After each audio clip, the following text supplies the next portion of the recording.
Un cementerio en Puerto de Río guarda cadáveres con nombres que no coinciden con lo que hay adentro. Pero ¿de quién son estos cuerpos? ¿Quién les pone esos nombres? ¿Por qué la gente no sabe quiénes hay adentro? Y si estos cuerpos cumplen milagros. Eso es lo que vamos a ver en este video, entonces estén atentos.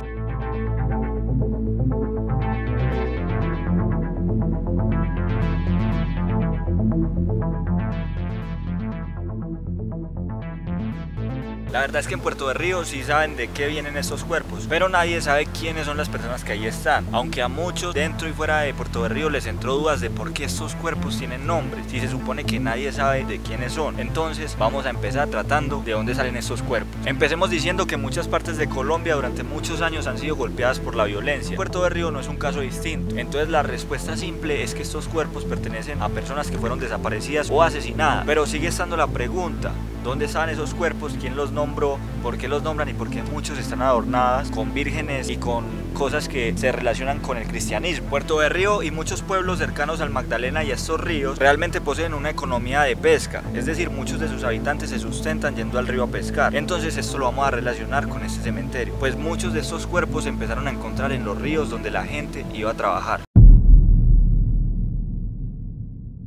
La unidad de búsqueda de personas dadas como desaparecidas encontró 29 cuerpos no identificados. La unidad de personas desaparecidas recuperó 13 cuerpos. Eso quiere decir que los cuerpos que eran tirados hacia arriba y eran arrastrados por la corriente normalmente quedaban encallados en este río. Pero ¿cómo terminan estos cuerpos en ese cementerio?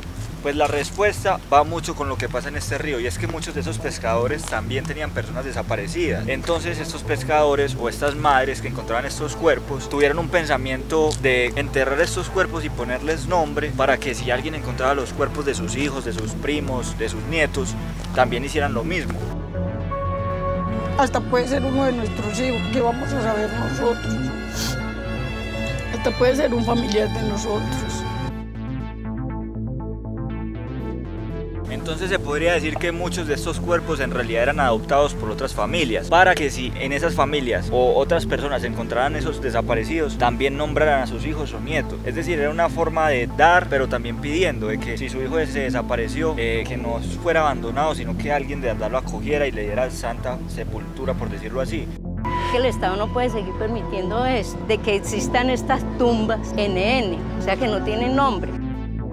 Pero si no era suficiente encontrar cuerpos en el río y tener familiares desaparecidos, llegarían muchos más problemas de los que ya había. Y es que estos grupos que habían en la zona empezaron a amenazar a quienes sacaran cuerpos del río. Entonces ya estaba doblemente amenazado el pueblo, pues ya estaban habiendo asesinatos, desaparecidos, descuartizados. Y ahora ni siquiera se podían recoger los cuerpos que habían en el río. Entonces esto es un problema para la comunidad, pues madres, primos, hermanos que querían sacar cuerpos y nombrarlos, ni siquiera iban a poder hacer eso, porque los grupos mencionaban: el próximo que saque un cuerpo de ahí, nos le llama a la familia, lo matamos a él. Pero esto no paró que empezaran a sacar cuerpos, pues empezarían a cumplirse milagros.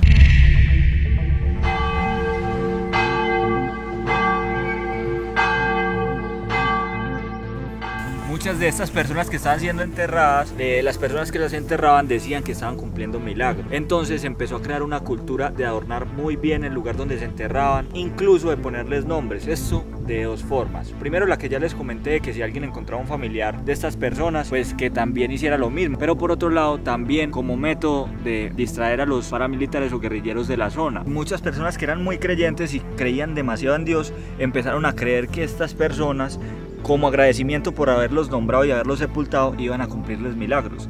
Entonces algunos pedían cosas a estas personas, iban a visitarlas, a rezarles, como que en 3 meses necesitaban, digamos, encontrar una persona o conseguir un trabajo. Le pedían a esta persona que había sido sepultada. Se cuenta que con el tiempo muchas cosas empezaron a cumplir. Entonces estas personas, como agradecimiento, seguían adornando el lugar. Pero esta práctica se ha reducido en los últimos años por muchas cosas. Primero, porque los grupos que habían en el lugar se han reducido, han firmado procesos. Y segundo, también porque estas personas han dejado de realizar esto, porque ya no hay tantos desaparecidos como los había en un pasado. Y también porque la Fiscalía, junto a la unidad de búsqueda de personas desaparecidas, se han encargado de encontrar estos cuerpos, de entrar, digamos, a este cementerio para sacar los restos y así hacerles pruebas de ADN para encontrar a los verdaderos familiares de estas personas. Entonces digamos que el gobierno ha estado pidiendo en los últimos años que no se les siga nombrando a estas personas con otros nombres, ni se les siga enterrando, digamos así porque sí, sino que se entreguen, digamos, los cuerpos que se habían enterrado, que se han encontrado,